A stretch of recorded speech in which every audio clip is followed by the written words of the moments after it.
Hello, my name is Brandon Sims, and welcome to a segment that I like to call Historical Moments.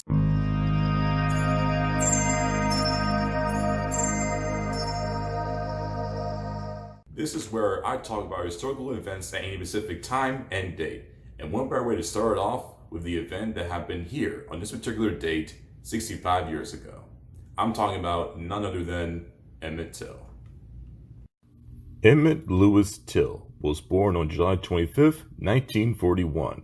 He was born and raised in Chicago, Illinois. He was the son of Mamie Catherine and Lewis Till.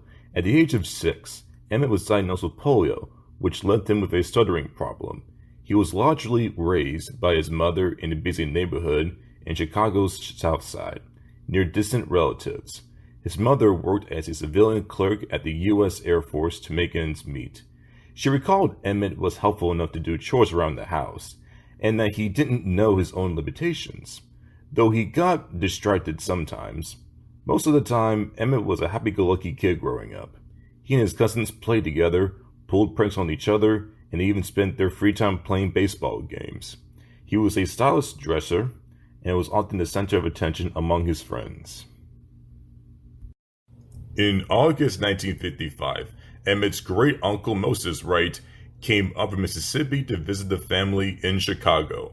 At the end of his visit, Wright was planning to take Emmett's cousin Wheeler Parker back to Mississippi with him to visit his relatives. When Emmett heard about this, he begged his mother to let him tag along.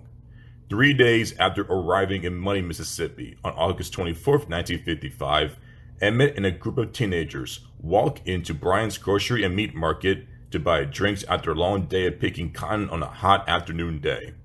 Emmett bought bubble gum, and some of the kids would later report that he either whistled at, flirted with, or touched the hand of the store's white female clerk named Carolyn Bryant. 4 days later, at 2:30 a.m. in the morning of August 28, 1955, Roy Bryant, Carolyn's husband and the owner of the store, and his half-brother J.W. Mellon kidnapped Emmett from his great-uncle's house. They then brutally beat Emmett, dragged him to the bank of the Tallahatchie River, shot him in the head, tied him with a barbed wire to a large metal fan, and shoved his body into the water. Emmett's body was shipped to Chicago, where his mother wanted the casket to be opened during Emmett's funeral. With his body at the display for 5 days, thousands of people came to the Roberts Temple Church of God to see the evidence of a brutal hate crime.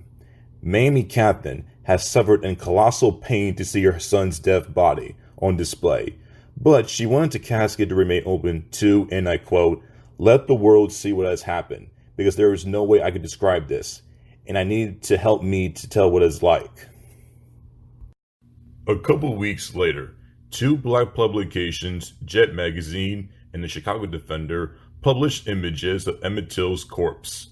By the time the murdering trial of Roy Bryant and J.W. commenced on September 19th, Emmett Till's murder was a source of outrage and indignation throughout much of the country.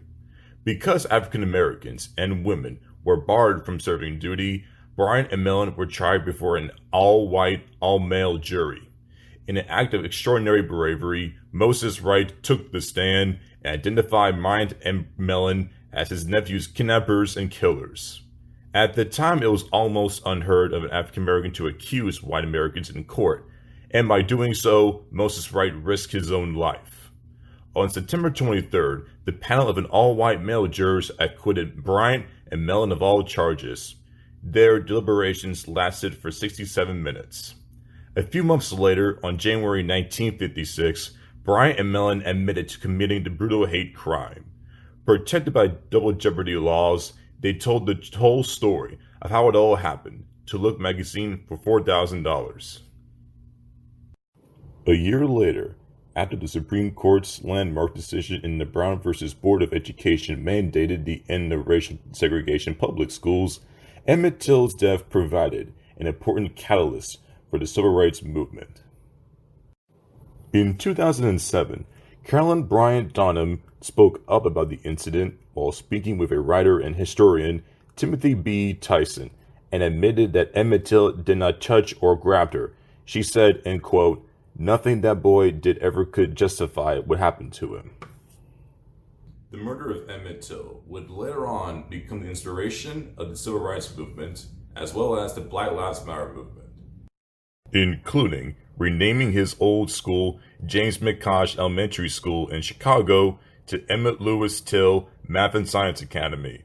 In 2007, Georgia Congressman John Lewis sponsored a bill to provide a plan for investigating and prosecuting unsolved civil rights era murders.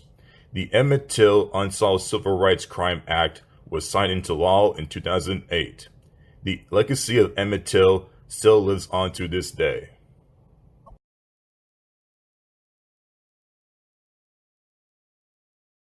Thank you guys for watching that video. If you like this video, hit the like and subscribe button. If you want to see more videos, comment down below, and we'll see you next time.